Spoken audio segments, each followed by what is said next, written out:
கருணாமூர்த்தி தருவாய் கீர்த்தி பகவான் பாபா நீதானையா.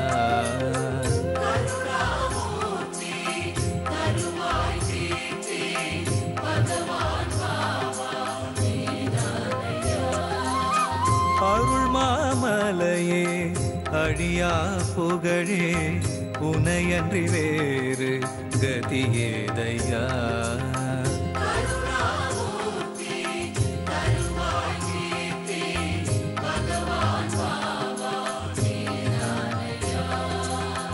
அடியார் வாழ்வில் தடைப்பல நீக்கும் ஸ்ரீ சாயிநாதன் நீதானையா.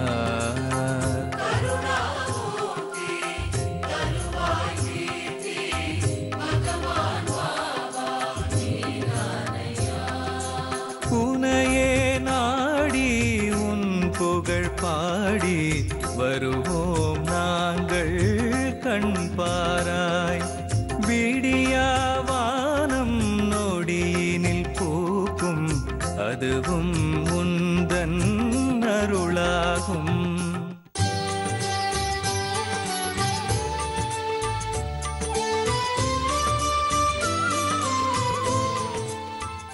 ஓம் சாய்ராம். ஜீ தமிழ் தொலைக்காட்சி நேயர்கள் எல்லாருக்கும் என்னுடைய பணிவான அன்பு காலை வணக்கங்கள். வரம் தருவா இறைவா தொகுப்பிலே பாபாவுடைய அற்புதங்கள். நாம் நேற்றைய தினம் பார்த்த ஒரு முக்கியமான விட்ட இடம், ஒரு முக்கியமான இடம். மேகஷ்யாம் பாபா அவருக்கு கொடுத்த சிவன் சிலையை கொண்டு வந்து பாபாவோட குருஸ்தானில் வச்சுட்டார். இப்போ தான் பாபா புட்டிவாடாவில் ஒரு சமாதி ஆனதுக்கு அப்புறம் பாபாவுடைய சம்ஸ்தான் இருக்கிறது, இங்கே குருஸ்தான் இருக்குது. அப்போ குருஸ்தான் மட்டும்தான் இருந்தது இல்லையா? அந்த இடத்துல கொண்டு வந்து வச்ச உடனே இவருக்கு திருப்தி ஆகிடுச்சு. வந்து படுத்துட்டார் சாத்தியவாடாவில். கனவில் இப்போ பாபா வரார். பாபா என்ன சொல்கிறாரு, ஏய் மேகா, நீ பாட்டுக்கு நான் கொடுத்த சிலையை சிவலிங்கத்தை நீ பாட்டு குருஸ்தானில் வச்சுட்டு வந்துட்டேன், அதுக்கு யாரா பூஜை பண்ணுறது அப்படின்னு கேட்குறாரு கனவில். இவர் கனவில் சொல்கிறாரு, இல்லை பாபா நான் பண்ணுறேன் அப்படின்னு. இல்லை நீ என்ன பண்ணணும் அப்படின்னு சொன்னால், நீ வச்சதெல்லாம் ஓகே, அதை பற்றி எனக்கு கவலை இல்லை. அந்த சிவலிங்கத்துக்கு பட்டை போடுன்னாராம். பாருங்கள் எந்த கவனிச்சிருக்காரு பாபா. அதான் சொல்கிறேன், பாபா நம்மளோடையே இருக்கிறார் என்பதை நீங்கள் புரிந்து கொள்ள வேண்டும். நம்ம எங்கேயோ போகிறோம், நம்ம திருச்சி போகிறோம், மதுரை போகிறோம், சிங்கப்பூர் போகிறோம், துபாய் போகிறோம், நீ எங்கே வேணால் போ. ஆனால் உன்னுடன் நீ பாபாவுடைய பக்தனாக இருந்தால், நீ பாபாவை சரண் அடைந்தவனாக இருந்தால், உன்னுடனே பாபா நிழலாக வருகிறார் என்பதை தயவு செய்து மனதில் வைத்துக் கொள்ளுங்கள். ரொம்ப முக்கியமான விஷயம். இதுதான் மேகாக்கு நடந்தது. மேகாட்ட சொல்கிறாரு, இப்போ பாருங்கள் இந்த இன்சிடெண்ட்டே அதான். இது நான் இப்போ சொல்ல வர விஷயமே அதான். நம்ம மெசேஜ், நமக்கு கொடுக்குற மெசேஜ், பாபாவுடைய சரீரத்தில் சொல்லப்பட்ட விஷயங்கள் எல்லாமே இது பாபா தன்னை பப்ளிசிட்டி பண்ணிக்கிறதுக்காக, தன்னை அட்வர்டைஸ்மெண்ட் பண்ணிக்கிறதுக்காக இல்லை நண்பர்களே. அதை முதலில் தெளிவாக புரிந்து கொள்ளுங்கள். பாபாவுக்கு தன்னுடைய சுயசரிதை எழுத வேண்டும் என்ற அவசியம் பாபாவுக்கு கிடையாது. ஏன்னா அவர் புக்கு வித்து ராயல்ட்டி அவருக்கு போகிறதா ஒன்றும் கிடையாது. ஆனால் பாபாவுடைய சரிதம் என்பது நமக்கு, இந்த உலக மக்களுக்கு பாபா கொடுக்குற மெசேஜ், அதுதான் உண்மை. இதுதான் இப்போ மேகஷ்யாமோட லைஃப்பில் நடக்க போகிறது. இப்போது மேகஷ்யாம்கிட்ட கனவுல தானே சொல்கிறார் பாபா. என்ன சொல்கிறார் தெரியுமா? அந்த சிவனுக்கு, சிவலிங்கத்துக்கு பட்டை போடு. பட்டைன்னா உங்களுக்கு தெரியும், சிவலிங்கத்துக்கு இந்த விபூதி பட்டை போடு, கொஞ்சம் அட்சதை போட்டு பூஜை பண்ணுன்னார். அன்பர்களே ரொம்ப நுணுக்கமாக கவனிங்க. கனவுல என்ன சொன்னார் பாபா? நீ ஒழுங்காக பூஜை பண்ணுன்னு சொல்லலை, ஒழுங்காக பூஜை பண்ணுன்றதில் விடலை பாபா. இதை சொல்கிறாரு. என்ன சொல்கிறாரு? சிவனுக்கு அந்த 3 பட்டை போடு, கொஞ்சம் அட்சதை போட்டு பூஜை பண்ணு அப்படின்னு சொல்கிறார். சரி பாபா பண்ணி, கனவுலையே சரி பாபா பண்ணிடுறேன், நாளைக்கே பண்ணிடுறேன் அப்படின்னு சொல்லிட்டு அந்த கனவு மறைகிறது. பாபா போயிடுறார், கனவுலேருந்து போயிடுறார். அப்புறம் எழுந்துக்கிறார் இவர், யார்? மேகஷ்யாம். எழுந்து பார்க்குறாரு. அன்பர்களே என்ன அற்புதம் பாருங்கள். அப்படி எழுந்து பார்த்த உடனே அந்த ரூம் ஃபுல்லாக விபூதி வாசனை. என்ன ஒரு ஆச்சரியம் பார்த்தீங்களா? அந்த ரூம் ஃபுல்லாக விபூதி வாசனை. அந்த ரூம் ஃபுல்லாக விபூதி வாசனை மட்டுமல்ல, இவர் எழுந்து பார்க்குறாரு, அந்த ரூம் ஃபுல்லாக அக்ஷதை. அக்ஷதைனா தெரியல உங்களுக்கு, பல பேருக்கு தெரிஞ்சிருக்கும். அக்ஷதைனா வந்து இப்போது நம்ம பூ பூஜைக்கு போடுறோம், எல்லா ரோஜா பூ, சாமந்தி பூ, எல்லா பூவும் பூஜைக்கு போடுறோம். இந்த பூ உங்களுக்கு சில நாளைக்கு கிடைக்கலன்னு வச்சுக்கோங்களேன். சரி, எப்படி பூ கிடைக்காமல் இருக்குமா சார் அப்படின்னு கேட்கலாம். இதுக்கு பல சந்தர்ப்பங்கள் நமக்கு அமையும். எப்படி அமையும் அப்படின்னா, இப்போ நீங்கள் கார்த்தால எங்கேயோ வெளில போகிறீங்க, ராத்திரி 12 மணி 1 மணி ஆகிடுது நீங்கள் வீட்டுக்கு வரத்துக்கு. மறுநாள் கார்த்தால உங்களுக்கு பூ வாங்குறதுக்கு டைம் இருக்காது. கார்த்தால நீங்கள் பூஜை பண்ணணும், கார்த்தால 7 மணிக்கு பூஜை பண்ணணும். நீங்கள் என்ன பண்ணுவீங்க? பூக்கு நைட்டு 1 மணிக்கு பூ கடை இது இருக்காது. இதை மாதிரி நேரத்தில் நீங்கள் என்ன பண்ணலாம் அப்படின்னா, ரொம்ப விசேஷமான விஷயம் ஒன்று உண்டு. பூவுக்கு பதிலாக நம்ம அரிசி இருக்குல்ல, அரிசியில் கொஞ்சம் மஞ்சளை கலந்தால் அது அக்ஷதையாகும். அக்ஷதைன்னு பேர் அதுக்கு. ஸ்ரீ ராகவேந்திர சுவாமிகள் ஆலயத்திலே அதை மந்திராட்சதை என்று சொல்வார்கள். ரொம்ப சக்தி வாய்ந்தது. அதை போட்டு பூஜை பண்ணலாம். இதுக்கு ஒரு பவர் உண்டு. இந்த அக்ஷதை பாபா கனவு கலைஞ்சி போன உடனே மேகஷ்யாம் எழுந்து பார்க்குறாரு. அந்த ரூம் ஃபுல்லாக விபூதி வாசனை. விபூதி வாசனை மட்டுமல்ல, தரையெல்லாம் அக்ஷதை. ஆடி போயிட்டாராம். நடந்தது கனவு சார். கனவுல எப்படி அக்ஷதை கொண்டு வந்து பாபா போட்டு போயிருப்பாரா? இவருக்கு ஒரே அதிர்ச்சியாக தெரிஞ்சு வச்சு. பாபாவோட லீலை எல்லாருக்கும் தெரியும், மேகஷ்யாமுக்கு தெரியாதா? பறந்த அப்போ என்ன அர்த்தம்? பாபா நேரம் வந்திருக்காருன்னு அர்த்தம். இது கனவு இல்லடா, நடந்ததுன்னு சொல்லிட்டு அலறி அடிச்சுட்டு காத்தால எழுந்து நேரம் துவாரகமாய்க்கு ஓடுறாராம். துவாரகமாய்க்கு பாபா உட்காந்துருக்காரு. பாபாவுக்கு நடந்தது தெரியாதா? பெரிய மகான் இல்லையா? அப்படி பாபா உட்காந்துருக்காரு. இவர் ஓடுறாரு. ஓடி காலில் விடுறார் மேகஷ்யாம். என்ன என்ன மேகா, என்ன விஷயம்? இவருக்கு தெரியாத விஷயமா? ஜாலியாக கேட்குறாரு. என்ன மேகா, என்ன இவ்வளோ பதட்டம், என்னடா ஆச்சு உனக்கு அப்படின்னு கேட்குறாரு. பாபா இவர் நேர விஷயத்துக்கு வர்றாரு. பாபா, நேற்று நீ சாத்தியவாடாக்கு வந்தியா அப்படின்னு கேட்குறாரு. இவர் சாத்தியவாடான்னு தங்கியிருக்காரு. துவாரகமாயி எங்கே இருக்குது, சாத்தியவாடா எங்கே இருக்குது? கொஞ்சம் தள்ளி இருக்குது. இவர் டைரெக்டாக விஷயத்துக்கு வர்றாரு. பாபா, நேற்று நீ சாத்தியவாடாக்கு வந்தியா அப்படின்னு கேட்டார். ஏன், எதுக்காக நீ கேட்குற? இது நான் எங்கே வேணா வருவேன், எப்படி வேணா இருப்பேன், எதில் வேணா இருப்பேன், இது உனக்கு தெரியாதாடா அப்படின்னு கேட்குறாரு. அவர் சொல்கிறதே ஒரு அர்த்தம், ஒரு ரெட்ட அர்த்தத்தில் பாபா சொல்கிறாரு. என்ன சொல்கிறார் தெரியுமா? இல்லை பாபா, நான் எதுக்காக கேட்குறேன்னா, நான் ரூமில் படுத்துக்கும்போது என் ரூமை தாப்பால் போட்டு பூட்டியிருந்தேன். நீ வந்திருக்கிறதுக்கு வாய்ப்பு இல்லையே என்னாராம். யார்கிட்ட? பாபா கிட்ட. பாபா சத்தமாக சிரிச்சாராம். சிரிச்சுட்டு அப்போ பாபா ஒரு ஸ்டேட்மெண்ட் கொடுக்குறாரு பாருங்க, டிக்ளரேஷன். என்ன ஒரு டிக்ளரேஷன் பாருங்க. அது என்ன டிக்ளரேஷன் சார்? அதை நாம் நாளை பார்ப்போம். ஓம் சாய். தென்னாடுடைய பெரியவா போற்றி,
பார்த்துக்கிட்டே இருக்க தோணுது, பெரியவாளை பார்த்துக்கிட்டே இருக்க தோணுது.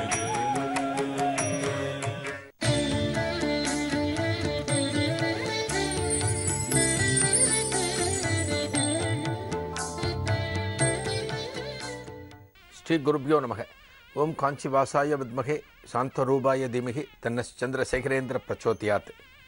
ஜீ தமிழ் தொலைக்காட்சியினர்கள் அனைவருக்கும் பி சுவாமிநாதனின் இனிய காலை வணக்கம். தெய்வத்தின் குரல் நிகழ்ச்சியில் நம்ம நேற்றைய தினம் சாந்தா மாமி அப்படிங்கிற ஒரு பக்தையோட அனுபவத்தை பார்த்துட்டு இருக்கோம். அந்த அனுபவம் முடிஞ்சு போச்சு. இதே சாந்தா மாமிக்கு நேர்ந்த இன்னொரு அனுபவத்தை இன்றைய தினம் நாம் பார்க்க இருக்கோம். இந்த சாந்தா மாமிக்கு என்ன ஒன்றுன்னா, பக்தி அப்படின்னா அப்படி ஒரு பக்தி. ஒரு பக்தியோட உச்சத்தில் நாம் இருக்கோம் அப்படின்னா, இப்போ நம்ம பல பேர் சொல்லுவோம், பல பேரை நம்ம பார்த்துருக்கோம். நான் டெய்லி பாராயணம் பண்ணுறேன், கார்த்தால லலிதா சகஸ்ரநாமம் பண்ணிவிடுவேன், சாயங்காலம் விஷ்ணு சகஸ்ரநாமம் பண்ணிவிடுவேன், வேறு என்னென்ன ஸ்லோகம் சொல்ல முடியுமோ எல்லாவற்றையும் நான் சொல்லிகிட்டு இருக்கேன், எல்லாம் முடிஞ்ச பிறகு சாயங்காலம் இந்த கோவிலுக்கு போகிறேன், இந்த கோவிலுக்கு போகிறேன் அப்படின்னு பல பேர் சொல்கிறத நாம் கேட்டிருக்கோம். இதெல்லாம் எப்படி இருக்கணும் அப்படின்னா, ஒரு பக்தியோட உச்சத்தில் நான் இருக்கேன், இந்த தெய்வத்தை நான் வணங்கிட்டு இருக்கேன், இது போல் இந்த தெய்வத்துக்கு வழிபாட்டை பண்ணிட்டு இருக்கேன் அப்படின்னா இதெல்லாம் வெளியில் சொல்லக்கூடிய விஷயம் கிடையாது. பக்தி என்பது ஆத்மார்த்தமாக நம்ம மனசுக்குள்ளே இருக்கணும். நான் சிறந்த பக்திமானாக விளங்குறேன், நான் பல கோவில்களுக்கு போகிறேன், நான் பல தர்மத்தை பண்ணுறேன் அப்படின்னு ஒரு விளம்பரம் செய்யக்கூடிய விஷயம் இது கிடையாது. இன்றைக்கி இருக்கிறவா பல பேர் அது போல் பண்ணிட்டு இருக்கா. இது கிடையாது பக்தி. ஒரு தெய்வத்தை நம்ம மனசில் நிறுத்துகிறோம் அப்படின்னா, ஒரு மகானை நம்ம மனசுக்குள்ளே நிறுத்துகிறோம் அப்படின்னா, இந்த மகானோட நாம் பேசணும், இந்த தெய்வத்தோடு நாம் பேசணும். இது நமக்கும் மகானுக்கும் மட்டுமே ஆன சில உறவுகள். இதை நம்ம வெளியில் தம்பட்டம் அடிக்கக்கூடாது. எனக்கு இப்பேற்பட்ட பக்தி இருக்குன்னு நாம் படித்த படிப்பு மாதிரி ஒரு படிப்பை நாம் வெளியில் பிரகடனப்படுத்துறது மாதிரி இந்த பக்தியை நாம் பிரகடனப்படுத்தக்கூடாது. அந்த காலத்தில் எத்தனையோ ஸ்காலர்ஸ், எத்தனையோ பண்டிதர்கள் இருந்தால் ஆளை பார்த்தா ஒன்றுமே தெரியாது, ரொம்ப சாதாரண ஆள் மாதிரி தெரியும். ஒரு கணம் சொல்வதற்கோ ஒரு ருத்ரம் சொல்வதற்கோ ஒரு இடத்துல அவள் உட்காரும்போது தான் அவள் பிரயோகத்தை ஆரம்பித்தா அப்படின்னா தான் அவளோட வித்வம் தெரியும். ஒரு ஆளை பார்த்தா தெரியாது. அந்த வித்வம் அந்த அளவுக்கு அடக்கமாக அவகிட்ட இருக்கும். அதுபோல் இந்த சாந்தா மாமி என்ன பண்ணுவா, அவள் இருக்கிற இடத்துல அப்பப்போ பூஜைகள் நிறைய பண்ணுவா. ஒரு பௌர்ணமி பூஜை, ஒரு அனுஷ பூஜை, ஒரு குருவார பூஜை, இது போல் பல பூஜைகள் பண்ணுவா. ஒரு பௌர்ணமி தினம், ஒரு பௌர்ணமி தினத்தன்னைக்கு பூஜையெல்லாம் முடிக்கிறா. மகா சுவாமிகள் படத்தையும் வச்சுருப்பா. எல்லா பூஜையும் பண்ணி முடிச்சுட்டு அக்கம் பக்கத்தில் இருக்கிற சில பேரை கூப்பிட்டு இந்த வழிபாட்டில் கலந்துக்க சொல்லிட்டு அவள்லாம் இங்கிருந்து கிளம்பி போகும்போது அவர்களுக்கு பிரசாதம் தருவா. அதாவது அந்த ஆரத்தியெல்லாம் முடிஞ்ச பிறகு அந்த தெய்வத்துக்கு செய்ய வேண்டிய உபச்சாரங்கள் எல்லாவற்றையும் பண்ணி முடித்த பிறகு ஒரு ஆரத்தி காமிச்ச பிறகு பிரசாதம் கொடுத்து அனுப்புவா. அதுபோல் அன்றைய தினத்தில் இந்த சாந்தாமாமி என்ன பண்ணுறா, ஆரத்தி எல்லாம் முடிஞ்ச பிறகு வந்தவர்களுக்கு பொங்கலும் வாழைப்பழமும் பிரசாதமாக கொடுத்து அனுப்பிச்சுடுறா. இதை கொடுத்த பிரசாதத்தை தன்னோட குழந்தைகளுக்கும் கொடுக்குறா. இவளுக்கு 4 குழந்தைகள்னு ஏற்கனவே சொல்லியிருக்கேன். ஒரு பையன் 3 பொண்ணு. இந்த 4 குழந்தைகளில் கூப்பிட்டு பிரசாதம் கொடுக்கலான்னு பார்க்கும்போது இந்த சாந்தா மாமியோட 3வது பொண்ணு பேர் துர்கா அப்படின்னு பேர். அந்த குழந்தை தூங்கிடுத்து. அன்னைக்கு ராத்திரி பூஜை முடிகிறதுக்கு கொஞ்சம் தாமதம் ஆகிடுத்து. ஒரு குழந்தை அப்படிங்கிறதுனால அது சீக்கிரமாக தூங்கிடுத்து. அந்த குழந்தைக்கு பிரசாதம் போய் சேரலை.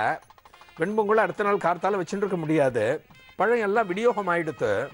அதனால் பரவாயில்ல, குழந்தை தூங்கிட்டு இருக்காளே அப்படின்னு இந்த பிரசாதத்தை 3 குழந்தைகளுக்கும் கொடுத்துட்டு, அதாவது 3வது பொண் துர்காவை விடுத்து மற்ற 2 பொண்ணுக்கும் ஒரு பையனுக்கும் கொடுத்துட்டு வந்தவாளுக்கும் கொடுத்துட்டு பிரசாதத்தை முடிச்சுட்டா. அடுத்த நாள் கார்த்தால பொழுது விடிஞ்ச உடனே இந்த குழந்தை எழுந்துடுத்து. இந்த துர்கா இருக்கு இல்லையா, அந்த துர்காங்கிற குழந்தை முதல் நாள் பிரசாதம் சாப்பிடாத குழந்தை எழுந்துடுத்தோ. எழுந்த உடனே அந்த பூஜை ரூமை பார்த்த உடனே, ஆஹா, நேற்றுக்கு ராத்திரி நம்ம ஆத்துல ஒரு சிறந்த வழிபாடு நடந்ததே, அம்மா நிறைய பிரசாதத்தை கொண்டு போய் எங்கே வச்சாலே, பொங்கலை வச்சுருந்தா, வாழைப்பழத்தை வச்சுருந்தா, அதெல்லாம் நம்ம பார்த்தோம். ஆனால் நம்ம பிரசாதம் சாப்பிடவே இல்லையே, நம்ம அதுக்குள்ளே தூங்கிட்டோம் போல இருக்கே, நமக்கு பிரசாதம் கிடைக்கலையேங்கிற ஒரு ஞாபகம் இந்த குழந்தைக்கு வந்து கொடுத்தோம். இந்த துர்காங்கிற குழந்தைக்கு பிரசாதம் ஞாபகத்துக்கு வந்த உடனே அம்மா கிட்ட கேட்குறா, அம்மா நேத்திக்கு எனக்கு பிரசாதமே கொடுக்கலையே, நீ உமாச்சி தாத்தாவுக்கு என்னென்னவோ பண்ணினீங்க, அந்த பிரசாதம் எனக்கு நீ கொடுக்கவே இல்லையே, எனக்கு உண்டான பிரசாதத்தை இப்போ கொடு அப்படிங்கிற. பொங்கல் என்ன ஃப்ரிட்ஜில் வச்சு அடுத்த நாளாக கொடுக்க முடியும்? பொங்கல் ராத்திரிக்கு மேலே காத்தால இருக்கிறது கொஞ்சம் கஷ்டம். இவா சொல்லி பார்க்கறா பக்குவமா. இந்த சாந்தா மாமி சொல்கிறா, இல்லடி அந்த பிரசாதம்லாம் காலியாக போடுத்து, உனக்கு நான் அப்புறமா வாங்கித்தரேன் அப்படிங்கிற. அந்த குழந்தை கேட்கல. குழந்தையோட பிடிவாதத்துக்கு நம்ம விளக்கம் காணவே முடியாது. குழந்தை ஏன் பிடிவாதம் பண்ணுறது, ஏன் இந்த பொருள் வேணும்னு அடம் பண்ணுறதுன்னு நம்ம விளக்கம் காண முடியாது. இந்த குழந்தைய சமாதானம் பண்ண முடியல. இந்த சாந்தா மாமி எவ்வளவோ சொல்லி பார்க்குறா, நான் அப்புறம் வாங்கி தரண்டி அப்படிங்கிற. கேட்கல. எனக்கு இந்த க்ஷணமே நீ பிரசாதம் வாங்கி கொடு அப்படின்னு இந்த குழந்தை அடம் பண்ணுறது. மிச்ச குழந்தைகள் சொல்லியும் கேட்கல. அந்த நேரத்தில் இந்த குழந்தையோட கண்ணில் ஒரு பர்ஸு ஒன்று பட்டது. ஒரு மணிப்பர்ஸ் சொல்லுவோம் இல்லையா, பணம் போட்டு வச்சிருக்கிற ஒரு மணிப்பர்ஸ் கண்ணில் பட்டது. அந்த மணிப்பர்ஸை கையில் இழுத்துண்டு, இந்த மணிப்பர்ஸுக்குள்ளே பணம் இருக்கு இல்லையா, நான் இதை வச்சுண்டு நானே கடைக்கு போய் வாழைப்பழமோ வேற ஏதான பிரசாதமோ வாங்கிக்கிறேன் அப்படின்னு இந்த பர்ஸை எடுத்து தன் கையில் வச்சுட்டு கொடுத்தோ. அப்போ தான் இவளோட சகோதரன், ஒரே ஒரு பையன்னு சொன்ன இல்லையா சாந்தா மாமிக்கு, அந்த பையன் சொல்கிறான், தாராளமாக இந்த பர்ஸை எடுத்துகிட்டு போய் கடையில் கொடுத்துட்டு நீ என்ன வேணாலும் வாங்கிக்கோ அப்படின்னு சொல்லிட்டு சிரிக்க ஆரம்பித்தான். அப்போ தான் இந்த குழந்தைக்கு இவன் ஏதோ நம்மளை கிண்டல் பண்ணுற மாதிரி இருக்கேன்னு அந்த பர்ஸை பார்த்தா, பர்ஸோட ஜிப்பை திறந்து பார்த்தா உள்ள பணம் கிடையாது, ஒன்றுமே கிடையாது, காலி பர்ஸு. இந்த குழந்தைக்கு இன்னும் கொஞ்சம் கோபமும் பிடிவாதமும் அதிகமாயிடுத்து. என்னடா நாம் வச்சிருந்த பர்ஸில் காசு இருக்குன்னு நினச்சோம், இதில் கடையில் கொடுத்தா நம்ம ஏதான பிரசாதம் வாங்கிக்கலான்னு நினச்சோம், எதுவும் இல்லாமல் போயிடுதுன்ற ஒரு கோபத்தில் அந்த பர்ஸு மேலே கோபம் திரும்புறது. இவ எல்லாம் அந்த இடத்துல இருந்துருக்கா. இந்த பர்ஸை என்ன பண்ணுறது, குழந்தை தூக்கி விட்டேறியது. இந்த பர்ஸை கோபத்தில் தூக்கி விட்டேறியது. பர்ஸு ஒரு இடத்துல போய் விழுந்த உடனே அந்த பர்ஸுலேருந்து ஒரு நங்குன்னு ஒரு சத்தம் வருது. சாதாரணமாக ஒரு காலி பர்ஸை ஒரு இடத்துல நம்ம தூக்கி போட்டோம், இங்கேருந்து ஒரு 10 அடி தள்ளி போட்டோம், ஒரு 8 அடி தள்ளி போட்டோம் அப்படின்னா எந்த விதமான சத்தமும் வராது. இதுவும் காலி பர்ஸு. ஆனால் இந்த பர்ஸை தூக்கி போட்ட உடனே குழந்தை பிடிவாதத்தில் தனக்கு பிரசாதம் கிடைக்கலையே, பிரசாதம் வாங்கலான்னு இதில் பணம் இருக்குன்னு பார்த்தாலும் இந்த பர்ஸுக்குள்ளேயும் பணம் இல்லையே அப்படிங்கிற ஆத்திரத்தில் ஒரு கோபத்தில் இந்த பர்ஸை தூக்கி போட்டு கொடுத்து, போட்ட பர்ஸ்லேருந்து ஒரு சத்தம் வருது, நங்குன்னு சத்தம் வருதே காலி பர்ஸ்லேருந்து அப்படின்னு சாந்தா மாமிக்கு குழப்பம், இந்த குழந்தைகளுக்கும் குழப்பம். இந்த துர்காவும் அதை வித்தியாசமாக பார்த்துட்டு இருக்கு. என்னடா நாம் தூக்கி போட்ட பர்ஸ்லேருந்து ஒரு சத்தம் வருதே, பர்ஸு காலியான பர்ஸில் எப்படி சத்தம் வரும், நங்குன்னு ஒரு சத்தம் வருதேன்னு இந்த குழந்தை அந்த பர்ஸை எடுக்க ஓடுறது. அவளும் பார்க்குறா, இந்த பர்ஸுக்குள்ளே என்ன இருக்கும், எப்படி ஒரு சத்தம் வந்தது, இது என்ன மாயம் அப்படின்னு அவள் எல்லாரும் பார்த்துட்டு இருக்கா. இந்த குழந்தை பர்ஸு கிட்ட போகிறது. பர்சுக்குள்ள என்ன இருந்தது, பர்சுக்குள்ள என்ன வசுவை இந்த குழந்தை பார்த்ததுங்கிறத அடுத்த தெய்வத்தின் குரல் நிகழ்ச்சியில் பார்க்கலாம். நன்றி, வணக்கம்.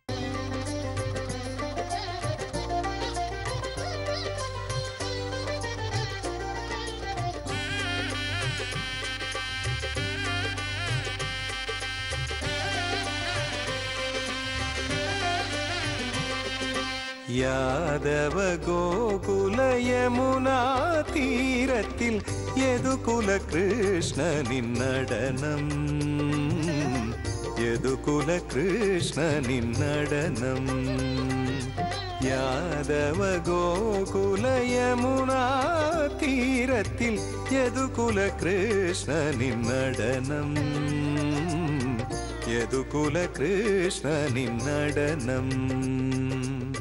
ராதா முரளி கோபிகானம் ராசக்ரீடை வினோதம், ராதா முரளி கோபிகானம் ராசக்ரீடை வினோதம், ராசக்ரீடை வினோதம். யாதவ கோகுல யமுனா தீரத்தில் யதுகுல கிருஷ்ணனின் நடனம் யதுகுல கிருஷ்ணனின் நடனம்